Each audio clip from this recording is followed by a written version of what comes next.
There are a couple of other elements that we need to, as coaches, be on top of, if not doing ourselves. If you have an infrastructure that lends itself to it, you would need several individuals to work for your team or work your team.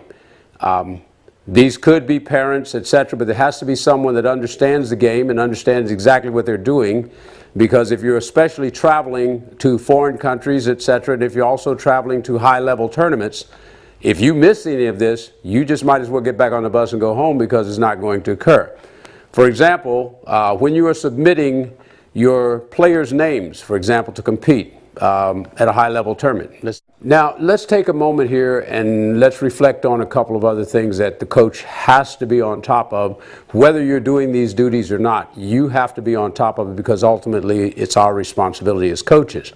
If you have the good fortune to have a team like managers, these are individuals who would go before you, and they would take care of all the logistical and administrative responsibilities, i.e. they would handle your team registrations, they would handle the names, they would get the passports lined up, for example, make sure everyone's there, including yours as the coach. They would make sure that the payment, that the money is drawn, things like that, that it's sent in, whether it's check or however it goes. If you don't have check, that means, as I have done, you may be hauling thousands of dollars in your pocket, cash money. And you have to be very careful when you're doing this, obviously for obvious reasons. And obviously through customs, etc., you have to declare that if you're carrying X amount of dollars, and I'm talking $25,000, $30,000 sometimes, and you're the person responsible for carrying it. I don't want to make that a public thing, but it is something that we have to be aware of when we move high level.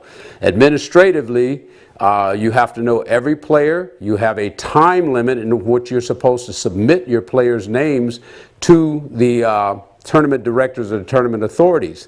If they're not in time, then there are penalties attached to that may put you out of commission as far as a federation is concerned, or may put you out of a job if you are a professionally hired coach, etc. So do be cautious and cognizant of this and careful about these types of things. Not to mention the fact that if your players' names are wrong, etc., and they get there and these things are not cared for and carefully dealt with when you arrive and you get your players checked in, and they call Mayfield, M-A-Y-F-I-E-L-D, and on my roster I show up Mayfair, M-A-Y-F-A-I-R, I'm not going to play that day. It's very simple. You're not going to play that day. And there's another time when we have to be cognizant of that, and that's during what is called the draw.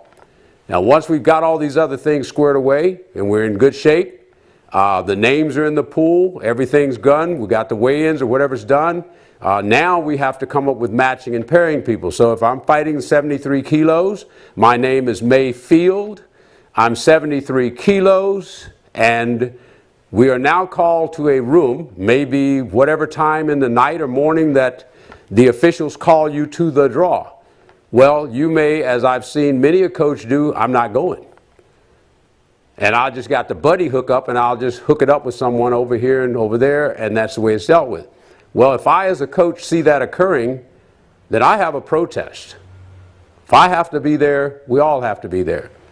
And if you don't show up to get your players done, why should I have to show up? Why should any of us have to show up? And if you get unfair treatment, then where's the mutual benefit and welfare in that? So to that level and that point, those are points of protest that can cost a lot and cause a lot of trouble, cost a lot of money and cause a lot of trouble. So if we play it, level the playing field where all is fair, then we look at the draw. The draw comes when we go in this room on a board. Let's say a projector is, everything is projected up on a screen. So the 83 kilos will come up, for example, or 73 kilos will come up, rather. Once it comes up, all the names are there. Now, if Mayfield is on that draw, and Mayfield is spelled Mayfair, and it is not corrected, then guess what? I'm not going to fight. Not supposed to. Again, those are the responsibilities of the coach, manager, or whoever's handling that team. In my situations, I made sure that the coach and manager, that we're all there, and players, The draw affects us all. So I might miss something. So I want them to know, not only that, because what do players become in the future? Many of them become coaches, many of them become senseis, many of them become owners, and many of them become officials. So if we don't know this information, then we're going to miss it. It's not going to be taught or retaught. So that means now the chain being only as strong as its weakest link. If we build it weak, it will become weak later on. And as an experienced individual out there on the circuit, again, I've seen it occur, and I've seen people make allowances for it. I don't agree with that notion. I believe that it should be equal for all persons, etc. And that is not fair and is not equal for those individuals who do sacrifice the time, etc. Now, once the draw is done, then later on, after they do the draw, they're going to take that information back, and then they're going to put the fight sheets, the bout sheets, the sheets together, the pool sheets. When the pool sheets are put together, they're going to be posted somewhere in the venue or outside in the hotel or in the hallway or somewhere outside near the operations area for all to see. Now keep your hot hands off of them. Take a camera, take a picture of it. It's not for you to take and steal for yourself and go off and run away with, because everyone needs to see what their player is going to do. So again, and be courteous, because people hoard around like a bunch of cows standing out in around a feed pen, and they don't want to get out of the way. Little kids, everybody that's got nothing to do with nothing is in the way. So again, courtesy. Again, this is not a place for your whole team to be up there and to be standing around talking. Coaches have to get things done.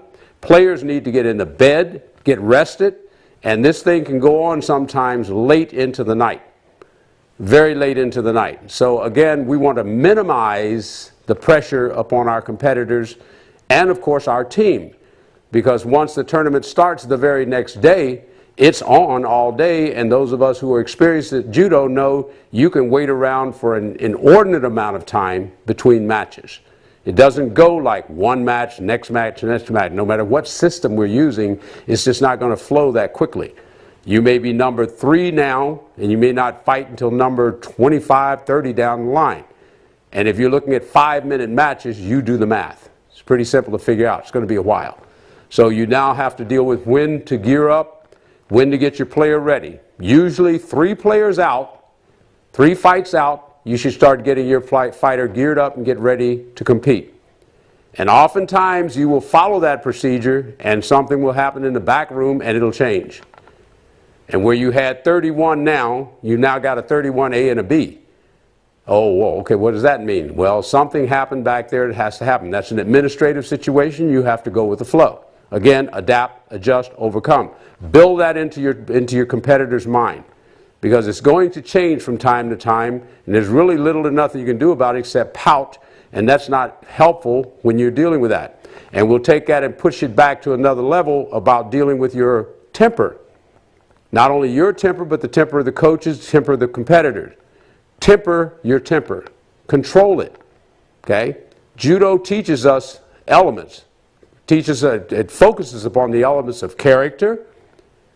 It focuses upon the elements of sincerity, effort, etiquette, and self-control.